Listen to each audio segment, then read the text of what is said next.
I used to live on Valentine Street in Echo Park in Los Angeles, and on Valentine's Day, 1987, the Wailers came to visit.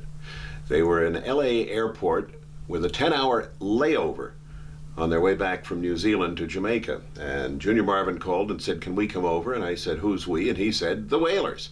And they arrived shortly after. And we looked at about 3 hours of unreleased Bob Marley pictures and films and heard their stories. And I called Chili Charles on the phone and said, "The Wailers are here, come right over." And he ran over with his camera. And just before they left for the airport, they gave me about a half hour of very interesting interview material. The Wailers were all the major figures except one who toured with Bob in the late 70s. Seco Patterson, who brought Bob to his first audition at Cox and Dodd. Al Anderson, the lead guitarist, along with Junior Marvin. Wyalindo, the keyboardist, and of course the Barrett brothers, Family Man Barrett and his brother Carlton Barrett. This was the last filmed interview of Carlton's life. He was murdered 2 months later. And at the end of the interview, I asked each of the Wailers to tell me about their favorite tracks with Bob. And I think their answers may surprise you. I want to ask you all one final question. I want to ask the same question to all of you now. And that is, what piece of music that you are involved in as Wailers is your single favorite piece? It might be something that you played your favorite lick on, or just an all-around fantastic song that you're part of. What's your favorite My piece? favorite is War. The words are written by Haile Selassie. And that's the message to mankind right now. That's the best song Bob ever did. Best song. And there's a longer version on some demo tapes that Neville gave me that was never released. There's another about 35 or 40 seconds Every time of Bob his sing speech. War, it's like the first time he ever sing it and the last time. Every time he sing it. First Do you and have last. a favorite live version of that? The one at the Babylon concert? by Bus. The one on that album? That's good. I like the original version too. Yeah. I mean, every version of that is my favorite. Yeah. And it was very roundly criticized when it was on the album. They said, why didn't he put Roots on instead of this speech by Haile Selassie? It got a lot of criticism at the Well, time. His Majesty said that you must revel in the Bible. And when he said that speech, he didn't say it for anyone in particular. He said it for the whole world. But people don't even realize that yet. They're slowly coming to realize, like Phil Collins realized it the other day and did a song called, what's that song called?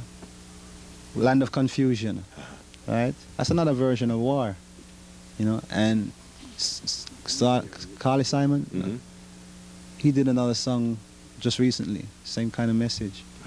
But War is the ultimate. Paul Simon, right? Paul Simon's. War is the ultimate version of the message to the people. You created a whole style of reggae drumming that people are still making careers out of your throwaway licks.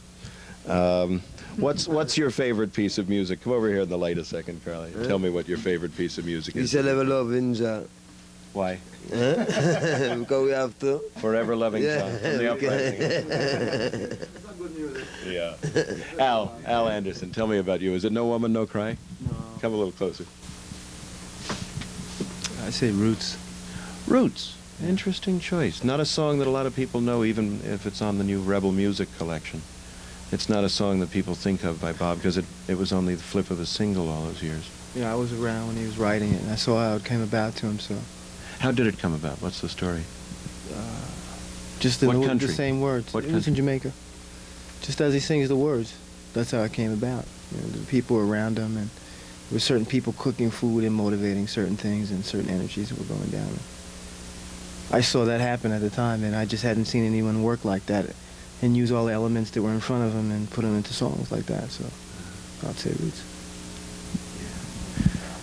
I can't wait to hear what Family Man says. Well, yes. Well, I've got a wide range, you know? But I would just give We it have plenty of three. tape.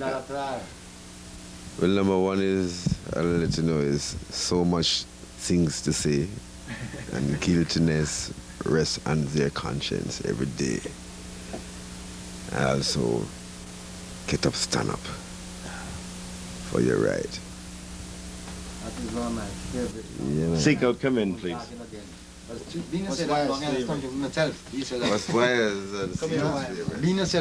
Wyatt, tell me your favorite thing that you played on. What song of Bob's do you like best? Let me ask you to hold it down just a second. What's your favorite, Bob? I think the Confrontation album was the heaviest. The Confrontation album, the posthumous album. Any particular track that really turns you on most?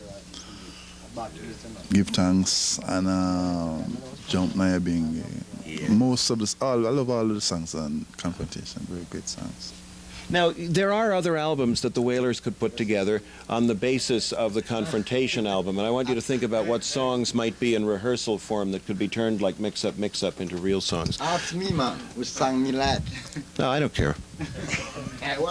No, Seiko. I can tell you know that. Seiko, tell me what song is your favorite. Naughty Dread. Dread, Naughty Dread. Dread, Naughty Dread. I the roots. Now in Jamaica, the Tough Gong single. That is my song. The Tough Gong single in Jamaica spelled it Knotty, not Natty Dread. They spelled it Naughty Dread. Naughty you know that. Dread. And Naughty I think Dread. that's probably the realer title of that song, too, Naughty Dread. Naughty Dread is my song. Now, why? Was it written about you? I'm a part of it. See? Yes, Naughty Dread. I think I got a few lines there. Yes. Now, it's said that Bob wrote his songs in community, that you would sit around on the porch or in the studio, and people would throw lines at him, and he'd incorporate it into a verse, and if he found something he'd like, he'd work it out a little further. Is that how it worked? At times. So, in truth, you're all co-writers. Very right. Did you create all your own lead guitar lines, Junior? Well, he used to give me ideas. Who gave you the line, or did you do the line yourself in Waiting in Vain? Waiting in Vain came to me in a dream. I heard the track, and then I tried it once, and I said, okay, I'll do it tomorrow. I went home, I slept, came back and did it in the first take. And while I was sleeping, I dreamt about the song, and that was came out. You know the I'm word so song? happy that You came know the out. word song? The work song? Work. 4 days to go Yeah, home. it wasn't days. It was miles because coming from the you don't know about that. It was coming from the country, and we were counting miles and coming in. So I started to run a rhythm. I started to run a rhythm and singing about the miles. And to continue that song, you know, just pick up the miles and just put a melody to it, and just read miles. I'm just in the studio now. We're going to do some record and say, well, I work on that. I said, yeah, man, I'm going to turn it into days, the mile into days. And there we go. So